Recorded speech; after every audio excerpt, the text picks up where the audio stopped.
Good morning, good afternoon, good evening, whatever it might be. I'm your host, Captain Rob Modies. Welcome to Catch You Outdoors, presented by the Waypoint Podcast Network at waypointtv.com. I've written a couple books that are available on Amazon Kindle, Bridge to Paradise, a book of short stories about travel, fishing, and life in the slow lane. Also, what I know about fishing Southwest Florida, an in-depth book about fishing the waters from Pine Island Sound south to the 10,000 Islands. Book 3 is on the way.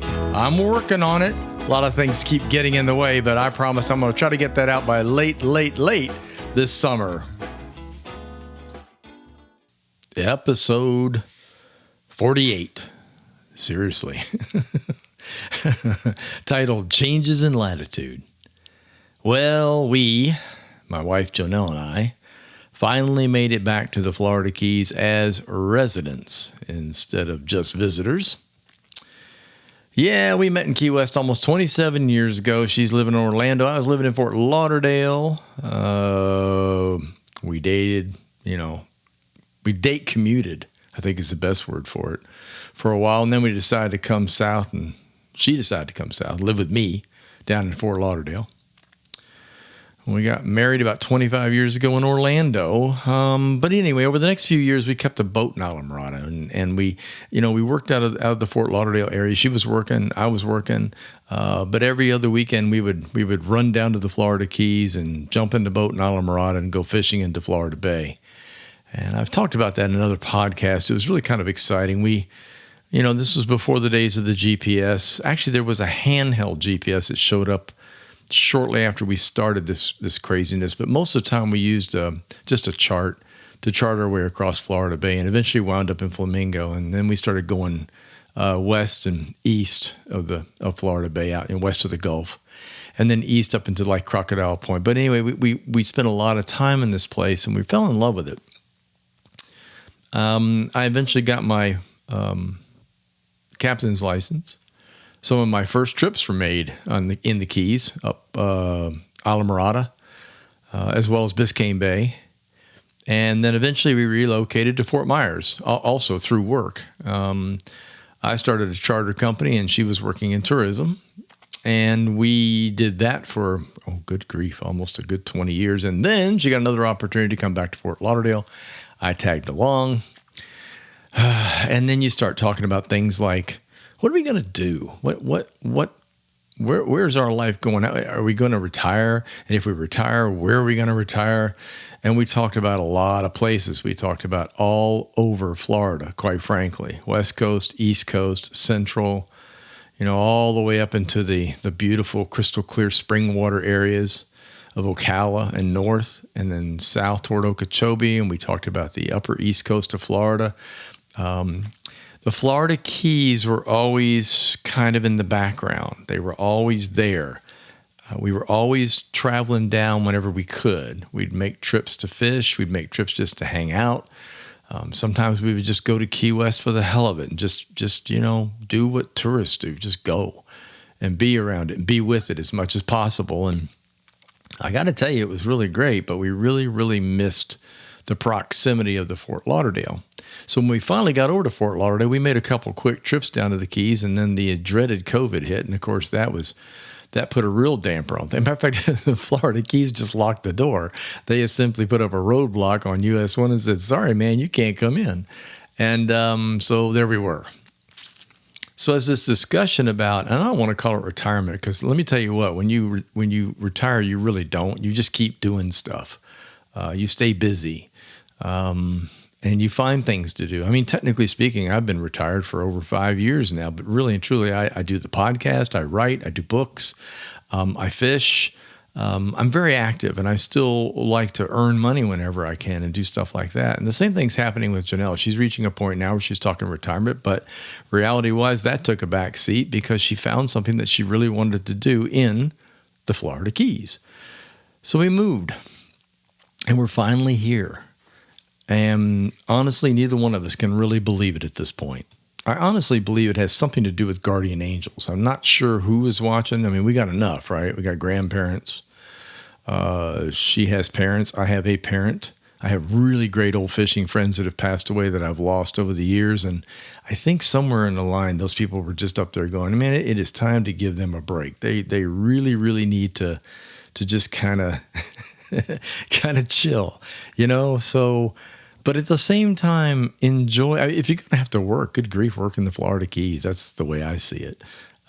So we made that jump. We things just fell into place and we made the jump. And that's where this whole changes in latitude thing came from. The Keys have long been our home away from home. They really have. They call to us, like to a lot of folks, especially from far away as well as nearby. We have a lot of friends that have sent us notes going, we are so jealous. This is the one place we would love to be. And believe you me, everybody we've told, whether we were working, whether it was just friends, or whether we're at a restaurant and we're going to move to Key Largo, and they're like, really? Oh my gosh, you're so lucky. And that's where we wound up, Key Largo, top of the Keys. In all honesty, an area we blew right through to get to Islamorada for years. We stopped at occasionally here for dinner, places or lunch or breakfast on the way. But most of the time, the mission was to get to Islamorada as quickly as possible, get in that boat and get out into the bay and fish and spend the night, jump up, fish a little bit more and go home. So Key Largo was not in the grand plan or in the scheme, so to speak. But we spent a lot of time in Islamorada, a lot of time down in Key West. So when this opportunity came up, we began to explore Key Largo. Let me tell you what, we're very, very happy with where we wound up. We have a home. We're located in an area that's very, very close to the bays. I laugh in the morning when the breeze is coming out of that east-southeast. I can smell the Atlantic Ocean, and man, oh man, that salty smell is something that I really, really missed over the years. Even living in Florida, in a city, you just don't notice stuff like that until you get right down on the beach. In Key Largo, it permeates the humidity, the salty stickiness, all that stuff that I just absolutely love. We were sitting in a restaurant a couple of nights ago after the move, and which the move has been. The move has been, oh my Lord. There's no other way to even begin. Well, everybody that's moved understands. First of all, we must have had 150 boxes of stuff as well as furniture. And by the way, the move company was fabulous. I'm going to give them a plug right here. 2 Men in a Truck. You need to move anything in South Florida, just call them. Those guys are great. I can't say enough. Took them 2.5 days, really, just to get everything done and get us down here into the Keys. But so we're staring at all these boxes. We've been unpacking and stuff, and there hasn't been food in the refrigerator. So we've been eating out, which has turned out to be a really good thing because we're able to go to places we hadn't been before, and also to go to places, rediscovered. And we wound up in the fish house the other night, and we were sitting here in Largo, Key Largo, and we were having dinner. And I got toward the end of it, and I looked at Janelle, my wife, and I said, this is really weird. And she goes, what do you mean? And I said, after this dinner is over, normally we would jump in the Jeep and we would drive to wherever we really lived. On the way out, like on a Sunday, we would drive to Fort Lauderdale in this case, or all the way back to Fort Myers, or wherever home was. Tonight, we're going to drive 3 miles up the road to our house. And it was just, and then we both just stopped and just grinned at each other, because that's how much we felt like we really, really wanted to be here. And that was a huge jolt of reality for both of us. What's so special about the Florida Keys? What's so special about this changes in latitude? What is it exactly? Well, let's see. There's fishing, obviously, boating, diving, lobster, snorkeling for lobster as well as diving for lobster, resorts, beautiful resorts, restaurants, hundreds. Could I say there's probably 1,000? I don't know. It's 100 miles. That's what, 10 per 10. Oh yeah, 1,000 of them. and many, many sites along the way that, that 100 plus miles of road as you drive south, those string of islands that are attached to the U.S. by a series of bridges. It has to be seen to be fully appreciated. So it's just, I think that's what it is about it for a lot of people that visit here, and a lot of people that just sort of show up in the Keys and go, I had no idea it was like this. And I hear that from people that visit for the first time. It's quiet here at night. well, other than the party central, of course. Duval Street's going to be noisy down in Key West or any other party district. But for quite frankly, living here, it's very quiet. It's dark. It's pitch black dark. That's something that even from Fort Myers, which is a much smaller city than Fort Lauderdale, you still have that ambient light at night coming in. And the thing in Fort Lauderdale is you have it even more so. There's no darkness at night. I mean, there's always a glow. Which, by the way, if you're driving across Alligator Alley from west to east, you can actually see that glow about 25 to 30 miles out. You can see the glow of Miami in the sky and, of course, Fort Lauderdale. There are no city sounds. There really aren't. They just, the sound of loud car mufflers, loud stereos, sirens, things like that are gone. Oh, occasionally you're going to hear one, of course, because, you only have one highway, US 1. Somewhere along the line, you're going to bump into that. But all in all, it's a much quieter place to live in the evening. Stars. Oh, my gosh. The stars are back. No, they've always been there. They're back for us. Before it was just, you go outside in Fort Lauderdale and you just look up and you don't see anything. Now, Fort Myers was a little better. When we lived there, you could see stars. In the winter, Orion's belt was right above us, and you could notice that as long as it was a dark night with no moon. But over here, it's just the stars appear just after sunset. It's pretty remarkable. And I guess I should mention that sunsets and sunrises, you get both. When you live on an island, you go to one side and can watch the sun come up, and you go to the other side and you can watch the sun go down. I find that awesome. It used to be that you drove to the West Coast to see great sunsets, and you drove to the East Coast to see great sunrises, which is about 100 and some odd miles across the state of Florida. We don't have to do that anymore. We actually get a dose of both in the same day without going very far, not more than across the island, a mile and a half across the island where we live anyway. So that's kind of unique. It has that small town feeling. Everyone's friendly. A prime example of that was just getting things set up for the house, getting the electricity and the water turned on and all the little things that you have to do. And one of those was getting our cable set up along with the internet so that I could talk to you right now. That was a major issue, was just trying to get this whole thing done. And I can't tell you how different it was to walk into the Comcast office here in the Keys, and with the issues and problems I had and some setup things I was dealing with, and they were just more than helpful to get things up and running. Everyone around here waves at you. People smile. It's small town. It feels very small town. And those of you listening who live in a small town, you probably know exactly what I'm talking about.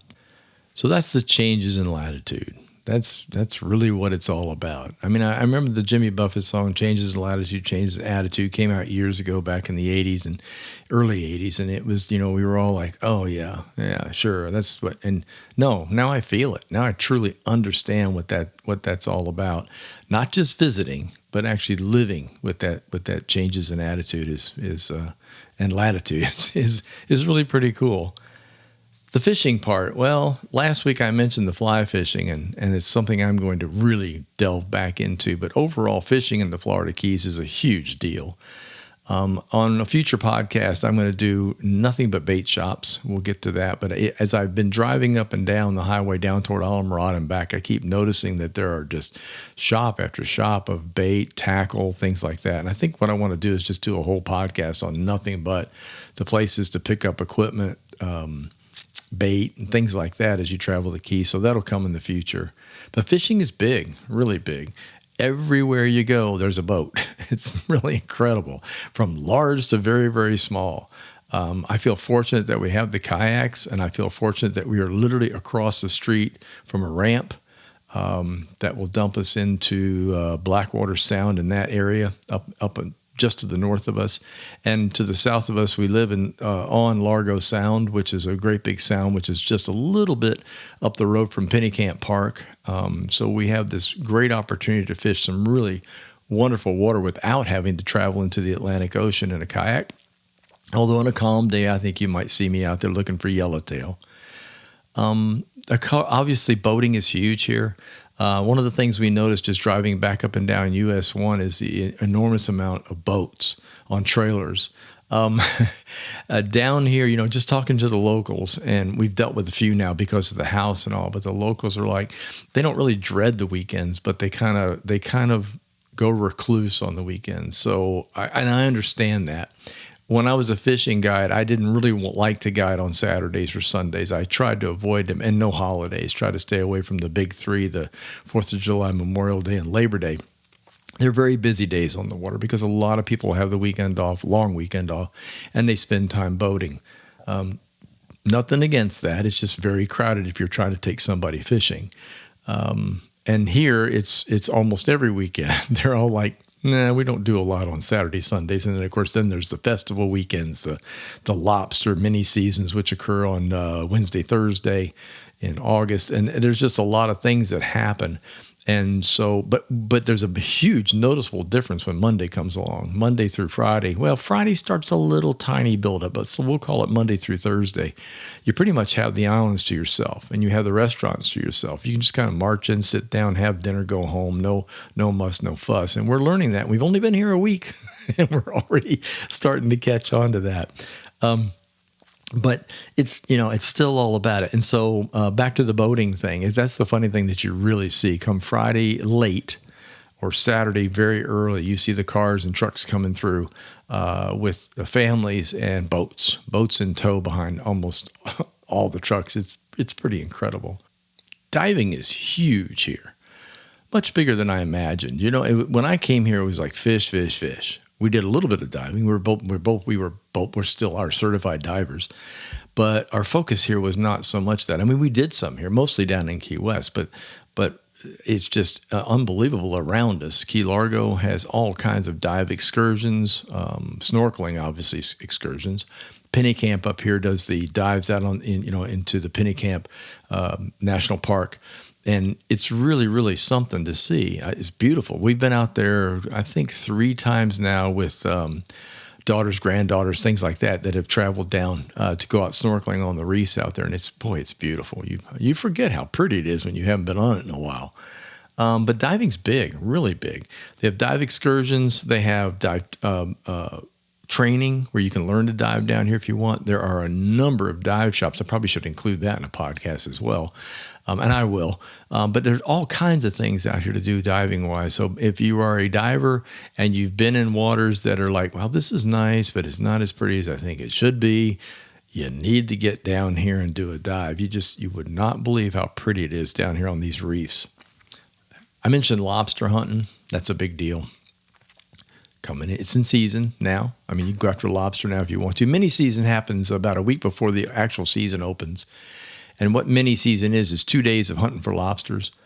They kind of give it to the recreational folks for a middle of the week, Wednesday, Thursday. Now, of course, down here in the Keys, that means the entire keys are booked up for a whole week. All the hotels, motels, everything. It's boat ramps, the whole bit. So you have to be aware of that. But it really is an awful lot of fun. And, I've gone lobster diving. It's a blast. It really is. It's fun to find the little dudes, and it's fun to eat them, let me tell you. So that happens down here. That's pretty big. And something else that, I guess the changes in latitude also has a lot to do with just relaxation, the laid backness of it and how it all feels. And I find that around some of these large resorts down here. I like the motel. Okay, I'm going to be honest with you. I like the little motel. It's got the pool, access to water. I'm kind of happy with that. But the resorts, you have to admit, are fun too because they have all these amenities, all these things you can do. South of us, one of our favorite resorts is the Islander Resort, and it's got sailboats. It's got fishing. It's got a pier. It's got a huge beach area that you can lay out on and do nothing. It's got dining, breakfast, all that kind of stuff is all included at the resort. So not to mention a big pool, a pool bar, a pool restaurant, and all the things that you would expect at a resort. Key Largo's the same. It's one right across the street from us, the Ocean Reef. I like them. I do like them. I like to visit. I like to go and like to maybe stay a night and hang out and just kind of do the thing the resort thing, which means pretty much standing in the swimming pool in the heat of day with a pina colada in your hand. I'm sure a whole bunch of people just got a visual. They're like, Oh yeah, that's not a bad. Put the big straw hat on to keep your shoulders from getting sunburned, that kind of thing. Yeah, you got it. But I still prefer that small little motel. And believe you me, there are plenty of those in the Florida Keys. You're going to have to search them out, but they're here. The further south you go, the more likely you'll see them. And then once you get past Marathon, it's going to change quite a bit. But all in all, that's kind of where I like to hang out. I've talked about this before in my podcast, man. I am a nut about restaurants and food. It's a wonder I don't weigh 300 pounds. The food down here is amazing. Obviously, fresh fish is probably front and center. No, I won't say probably. It is. It is front and center. The ability for these people in these restaurants to buy fresh fish off of commercial boats, private boats with licenses to sell, things like that is really, really wide open. There's almost nothing you can't get here that comes out of local waters. Night before, was it last night or see, now I'm losing track. I think it was last night. Last night I had the fish house. I had the Matacumbe cobia. Oh, that was terrible. Just terrible. They also offered yellowtail, mahi-mahi. Let's see what else is on the menu. Things like that. All the fresh fish. They even had salmon from flown in. So there is that. Those of you that like salmon, yes, you can get salmon. Don't worry. Lobster, of course, is in season now, things like that. The thing I like about the restaurants is I kind of group them into three things. You've got the down-home family local, which is certainly what the Fish House is. And the Fish House is probably one of the most popular ones in the area. What's the show? No, hang on a second. Diners, Drive-Ins, and Dives. I got it. Jeez. That's a mouthful. Diners, Drive-Ins, and Dives. Yep, the one, it's on the Food Channel. The Fish House was featured in it. If that tells you anything, I know there's a lot of followers of that TV show. We've had several outstanding meals there, so obviously it's a big hit. And the Matacumbe was one of the things that was actually on that television show. It's a way that they fix the fish. They cover it in all kinds of yummy things. And here I am talking about it. I may have to go back again tonight. But the restaurants are really something. You can waterfront dine. The case of the Fish House is not on waterfront; it's right on US 1. But there are areas where you can literally eat on the dock if you want to. We found quite a few great little places. There's a place called the Hideout here in Key Largo, which is what we love to do for breakfast. It is literally a hideout. I love the fact that it's at the end of Transylvania Avenue, which I think is a riot, but that's another story. And the abundance of it here is pretty amazing. Just drive down the road, look left and right, and you're going to see a restaurant just almost constantly. Something that's happened here since we were here 20 years ago on a regular basis is the proliferation of the ability to at least go to a shopping center. Now, I'm not talking about a great big giant mall or anything, but I mean just a center. I'm happy to see Publix is here. The local shops are great. Don't get me wrong. The local grocers were great, but it was really nice. There's a big Publix here in Key Largo, but there were very few south of that down until you got all the way down to Marathon. And now they've got one in Alamorada. There's talk about another one on the way.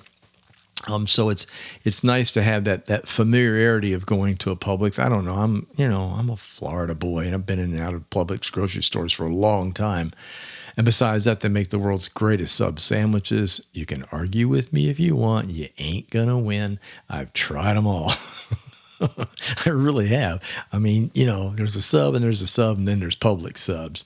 And most people that you talk to, the people that travel here will readily admit it, that they had no idea that you could go to a grocery store and get a sub as good as the Publix subs are. But one of the main things about being in the area, besides all the things I just listed, is just this weird, great, good feeling. I mean, do those words even go together? Weird, great, good? Well, weird in the sense that I have been living in a city and you come down and it's not a city. It's just not. It's a lot of sand and a lot of coral rock and unbelievably really a lot of flora and trees and things like that. There are things that my wife and I mean, we're nuts about plants. I've done podcasts about plants and planting things in Florida. There have been plants that we've never seen before. Like, what is that thing? What is that? What is that flower? What in the world is that? So you're in the tropics. You're in a place where a lot of interesting things grow and hang out. There's much more to it than just the what can I visit and what can I do. A lot of it is just I don't know, feel good, internal. It's hard for me to really explain. I come over that bridge onto the island, over the Jewfish Creek Bridge and on US 1 and then arrive on Key Largo, and it's just like, and the further down you go, the more it's like, it just gets better and better as you go. We've made several trips down to Isla Morada. Haven't been all the way down to Marathon yet. We're going to have to go down and take a visit. We're both pretty anxious to see the new addition to the bridge down there. They've taken the old bridge, which has been there for years, and they revamped it. When I say old bridge, for those of you who have no idea what I'm talking about, this road going south all the way to Key West was originally a railroad bed. It was the Florida East Coast Railroad, built back in the 30s. Blown away in a giant hurricane, eventually attempted to get it down to the south. It didn't work. It turned into roadbed, and la-di-da, they put a road in. Ta-da! So, and that's what you travel on. You literally travel on the old roadbed, but in some places, when you're crossing over large bodies of water, you can look over and see the old railroad, at least the bridge. Of course, the tracks are gone, but it's really cool. The longest is a 7-mile bridge. That's as you leave Marathon Island, heading south toward Key West. And on the right side of that, they've redone the old bridge. They've taken the old bridge and turned it into a walkway, bicycle way. So you can literally go out there, park, take your bike, or take a walk out on this bridge right out over literally the entrance from the Atlantic Ocean into Florida Bay. It's absolutely incredible. It's beautiful, and it's something you should do if you haven't. Also along the way, you'll find places to fish, things like that. With the bridges the way they are, they have pull-offs and drive-offs, and of course, fishing is really, really big in the Florida Keys, so they allow fishing at many of the bridges. Some they don't. You have to be aware that some that you cannot fish off, but most of them, I would say, most of them you can actually fish off of, and that's pretty cool. I think for me, the overall feeling of, just good feelings of the Florida Keys is what makes it for me and what has long made it for me. Like I said, my wife and I met in Key West 27 years ago, but I was coming to the Keys long before that. The Keys for me was a place to not really, I don't like the expression of let down your hair. That's not really for some people it is, no doubt about it. But in most cases, it was more of just to get away from it all. When I came down to Florida and started working in Miami, I just needed a place to hide. I needed a place to go away and I didn't really care if I knew anybody there. I just wanted some place where I could go kind of get my head together. I was involved in technology. Technology is a job where you do nothing all day long but solve problems. And there's almost no end in sight. No matter what problem you solve, there's always another problem, and things just kind of keep growing, and you kind of want that to go away. And so that's what the Keys did for me. The Keys gave me an out for doing a little relaxation, some fishing, nothing serious, and not having to think much about anything until I turned around on Sunday late or Monday early and drove back up to the Miami area to go back to work. So for me, it was a hideaway, a hideout. That's probably the best way to describe it. It was a hideout. And now I'm back. And now I'm not hiding out. Now I'm staying. Now I'm going to do everything I can to remain in the Keys as long as possible and to make as little trips to the north end as possible as well. I've driven down US 1 and back up US 1 a zillion times for the 18-mile stretch. And you talk to people that live here, and it's probably one of the most dreaded things. They're, oh, no, I got to go back up the US 1. I got to go back to the 18-mile stretch and go to the big city. I got to go. I don't want to go, that kind of thing. And that's my new attitude. My changes in latitude, changes in attitude. Yep, that's where it's at, no doubt about it. Thank you so much for listening. I appreciate you taking the time to tune in. If you enjoyed this podcast, please tell a friend and leave a review. My podcast is scheduled for each and every Tuesday. Catch Outdoors is presented by the Waypoint Podcast Network and is available on Waypoint and by many of your favorite podcast providers. The Facebook page is Catch Outdoors. The website is waypointtv.com. and catchyouutdoors.com. Until next time, get outdoors and enjoy.